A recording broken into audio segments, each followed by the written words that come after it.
हाय, good morning, सत श्री अकाल, आदाब, नमस्कार, वणक्कम एंड जय हिंद दोस्तों। कैसे आप लोग? मैं हूं आपका अपना डॉक्टर नवनीत कालरा। कल विटामिन बी 12 के ऊपर एक टॉपिक बनाया था, लेकिन उससे पहले बता दूं 25 से 27 तक मुंबई आ रहा हूं। जिस सज्जन को मिलना हो एज ए पेशेंट या एज ए ऑडियंस, हमारी एक छोटी सी गेट टुगेदर भी है। पुरोहित हॉस्पिटल है बोरीवली में, तो वहाँ पे मैं मिलूंगा संडे को 11 से 12 के बीच में एज ए पेशेंट, अगर आपको दिखाना ओपीडी में। और अगर आपको क्या बोलते हैं उसको मिलना है गेट टुगेदर में, तो 1 घंटे बाद वहीं पे ही उसी जगह पे आपको मिलूंगा। तो मेरे नंबर 9810416762 पे मुझे व्हाट्सअप करें जो इंटरेस्टेड है। चलिए, आज का टॉपिक क्या है। मैंने अभी वीडियो बनाया था कल परसों विटामिन बी 12 की डेफिशिएंसी के ऊपर। तो बड़े सारे लोगों ने बोला सर बी 12 की कमी पे तो बहुत सारी नॉलेज है, बी 12 ज़्यादा हो जाए तो क्या करें, और ज़्यादा हो जाना क्या खतरनाक होता है। इसको हाथ में पकड़ लूँ, जिंदगी कुछ हाथ में पकड़ लूँ तो ज़्यादा अच्छा, पता नहीं कौन सी चीज़ कहाँ चली जाए। तो बी 12 की कमी के तो ज़्यादातर लोगों को पता है ना, नॉलेज है। लेकिन बी 12 ज़्यादा हो जाए तो क्या करें, और बी 12 कई बार बहुत ज़्यादा आता है लोगों का। नॉर्मल बी 12 कितना होता है विटामिन बी 12? और वैसे ही बता दूं, विटामिन एनर्जी विटामिन बोलते हैं, जो हमारी रेड ब्लड सेल प्रोडक्शन के लिए बहुत ज़रूरी होता है, डीएनए को बनाने की ज़रूरत है, एनर्जी विटामिन है। तो कमी हो जाए तो एनर्जी खत्म, सब कुछ खत्म। लेकिन ज़्यादा अगर हो जाए तो क्या करें? कई बार हम टेस्ट कराते हैं तो बी 12 नॉर्मली, मैं पहले बता दूं कि 200 पिकोग्राम पर ml से लेके 900 पिकोग्राम या 950 तक दिया जाता है अलग अलग लैब में। कहीं 170 से स्टार्ट करते हैं, लेकिन मोटा मोटा 200 मान के चलिए कि 200 से नीचे है तो लो है, और 900 950 से ऊपर है, 950 पिकोग्राम पर ml से ऊपर है तो ज़्यादा है। लेकिन कई बार रिपोर्ट में इतना ज़्यादा आ जाता है, कईयों का 2000 आ रहा है, 1500 आ रहा है, और लगातार बढ़ा रहता है, जबकि वो कहते हैं हम बी 12 कुछ खा भी नहीं रहे, और डॉक्टर भी देख के सब उनके विटामिन कम बंद कर देता है, लेकिन उसके बाद भी बी 12 लगातार बढ़ा हुआ आता है। क्या संकेत हैं? पहले बता देता हूं कि बी 12 की फंक्शनल, कई बार क्या होता है कि बी 12 आपको बहुत सही गाइड नहीं करता। ब्लड टेस्ट आप कराते हो तो ब्लड टेस्ट में कुछ और आ रहा है, लेकिन आपके सिम्टम ठीक नहीं हो रहे हैं, तो बहुत अच्छा कई बार गाइडेंस नहीं मिलती बी 12 के टेस्ट से। तो बी 12 की फंक्शनल डिफिशियंसी देखने के लिए हम होमोसिस्टीन लेवल चेक करा के देख सकते हैं। होमोसिस्टीन लेवल बी 12 की अगर कमी होगी तो होमोसिस्टीन बढ़ जाता है, जो हार्ट प्रॉब्लम और क्लॉटिंग के लिए एक रिस्क होता है। और इसीलिए अगर बी 12 ज़्यादा हो जाए तो होमोसिस्टीन कम हो जाएगा, तो यहाँ से भी पता चल सकता है अपना। लेकिन जनरली फंक्शनल डेफिशिएंसी देखने के लिए एक हम लोग होमोसिस्टीन लेवल कराते हैं, दूसरा एमएमए। एमएमए जो होता है एक मिथाइल मेलानिक एसिड होता है, वो भी सेम चीज़ है। होमोसिस्टीन और एमएमए भी हम फंक्शनल डेफिशिएंसी देखने के लिए करवा सकते हैं। लेकिन चलिए बात करते हैं विटामिन बी 12 अगर ज़्यादा हो जाए तो क्या करें, और क्या सिम्टम होते हैं विटामिन बी 12 की कमी से। सिम्टम आपके पेट में हो सकते हैं, नोजिया वॉमिटिंग हो सकता है, आपको चक्कर आ सकते हैं, सिर दर्द हो सकता है, टिंगलिंग नमनेस हो सकती है, मसल क्रैम्प्स हो सकते हैं, मसल वीकनेस हो सकती है, हार्ट बीट इरेगुलर हो सकती है, और एक्ने। एक साइड इफेक्ट ये भी होता है, एक्ने निकल सकते हैं, फेस पे दाने वाने निकल सकते हैं, स्किन प्रॉब्लम हो जाती है, हाई ब्लड प्रेशर हो सकता है, इचिंग हो सकता है, जॉइंट्स पेन हो सकते हैं। और हाई जो बी 12 लेवल होता है कई बार पोटेशियम को लो कर देता है, तो उसके कारण भी आपको प्रॉब्लम हो सकती है, पोटेशियम कम होने से जो प्रॉब्लम होती है। इसलिए मसल क्रैम्प बहुत ज़्यादा होते हैं जिनके हाई बी 12 होते हैं। लेकिन हाई बी 12 विटामिन बी 12 का हाई होना, पहले बता दूं कि जब आप टेस्ट कराने जाते हो, अब होता क्या है कि जब आपको विटामिन बी 12 की कमी होती है तो आपका डॉक्टर आपको टैबलेट दे देता है, इंजेक्शन लिख के देता है।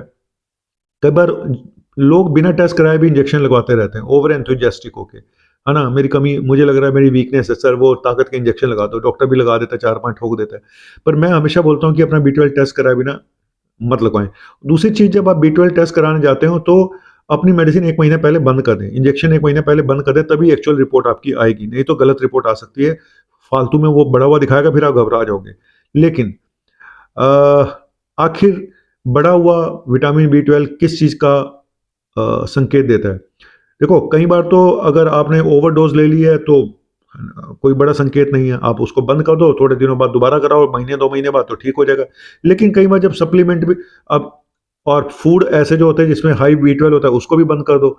लेकिन जब ऐसे फूड भी आपने बंद कर दिया, बी 12 खाना भी बंद कर दिया, कोई ताकत की दवाइयाँ भी नहीं खा रहे हैं, फिर भी आपका बढ़ा हुआ आ रहा है, लगातार बढ़ा हुआ आ रहा है, सारे टेस्ट नॉर्मल है, लेकिन बी 12 ज़्यादा आ रहा है, ये थोड़ा सा संकेत होता है, अर्ली साइन होता है कि शरीर के अंदर कोई बड़ी बीमारी भी हो सकती है। लेकिन फिर भी बोलूंगा अपने आप इंटरनेट पे इसको देखने की कोशिश ना करें, नहीं तो आप घबरा जाते हो। रेयर है, ये रेयर है, कोई इतना कॉमन नहीं है, लेकिन फिर भी बता दूं, अगर परसिस्टेंट लगातार हाई विटामिन B12 आपका चला आ रहा है और कोई कुछ नहीं निकलता है, सिर्फ B12 हाई आता है, तो आपको देखना चाहिए कहीं लीवर में कोई प्रॉब्लम तो नहीं है, कोई क्रॉनिक लीवर डिजीज तो नहीं है, सिरोसिस तो नहीं है। अर्ली साइन हो सकता है, किडनी की प्रॉब्लम हो सकती है, कुछ कैंसर हैं, ब्लड से रिलेटेड क्रॉनिक माइलॉइड लिकीमिया है, कुछ और माइलो प्रोलिफरेटिव डिसऑर्डर्स होते हैं जिसमें विटामिन B12 हाई हो सकता है, कुछ सॉलिड नियोप्लाज्म होते हैं कैंसर, जैसे कि लीवर का कैंसर, जैसे कि कोलन का कैंसर, जैसे पेनक्रियाटिक कैंसर, ब्रेस्ट कैंसर, तो वहाँ या मेटास्टेसिस, तो वहाँ पे भी एक निशानी होती है विटामिन B12 का हाई आना। तो इसीलिए अगर लगातार, मैं देखो एक आध बार विटामिन B12, अब किसी का 950 आ गया, 1000 आ गया, तो मुझे नहीं लगता इतना घबराने की बात है। लेकिन परसिस्टेंट जिनका 2000 से ऊपर आ रहा है ना, उससे ऊपर तो लैब टेस्ट ही नहीं करती 2000 से ऊपर। तो लगातार अगर 2000 से ऊपर आ रहा है या 1500 से ऊपर लगातार आ जा रहा है, कि सब कुछ करने के बाद भी देख लिया कोई विटामिन खाना, तो आपको जरूर डॉक्टर को कंसल्ट करना चाहिए और अपने एक बार सारे टेस्ट करा के रूल आउट करना चाहिए कि अंदर कोई छुपी बीमारी तो नहीं है, ठीक है, जो मैंने बीमारियां बताई हैं। और autoimmune disease, yes, autoimmune disease में भी देखा गया है कि कई बार B12 हाई आ सकता है, कुछ रेयर ऑटोइम्यून डिसऑर्डर ऐसे होते हैं। तो ये था हाई विटामिन B12 के ऊपर एक छोटा सा टॉपिक। और ट्रीटमेंट क्या है, अगर विटामिन B12 हाई हो जाए तो क्या करें? करना कुछ नहीं है। पहली चीज तो मैंने बोला कि वो सप्लीमेंट्स बंद कर दो, खाने पीने ताकत की दवाइयां। दूसरा, ऐसे फूड जिसमें B12 होता है उसको बंद कर दो। तीसरा, जो इंजेक्शन वगैरह अगर, अच्छा हाँ, एक चीज और मैं आप आज शॉर्ट में ये भी बता देता हूँ कि B12 की डोज कितनी चाहिए होती है हमें। 2.5 माइक्रोग्राम पर डे की जरूरत पड़ती है। जब आपकी डेफिशिएंसी होती है, अगर डॉक्टर आपको इंजेक्शन देता है, तो इंजेक्शन मैं जनरली इंजेक्शन 500 माइक्रोग्राम का भी आता है, 1500 माइक्रोग्राम का भी आता है। मैं लो डोज में देता हूँ, पहले एक दो इंजेक्शन में लो डोज वाले देता हूँ, 500 वाले, जिससे कोई रिएक्शन वगैरह ना हो, पता चले। एक दो बार ऐसा भी हुआ कि इंजेक्शन देने के बाद लोगों को खुजली शुरू हो गई, दाने निकल आए शरीर पे, तो फिर हमने बंद कर दिए। तो इंजेक्शन जनरली आप देते हैं तो मैं कायदे से एक दिन छोड़ के देता हूं, हफ्ते 2 हफ्ते तक। वो डिपेंड करता है कि कितना सीवियर है।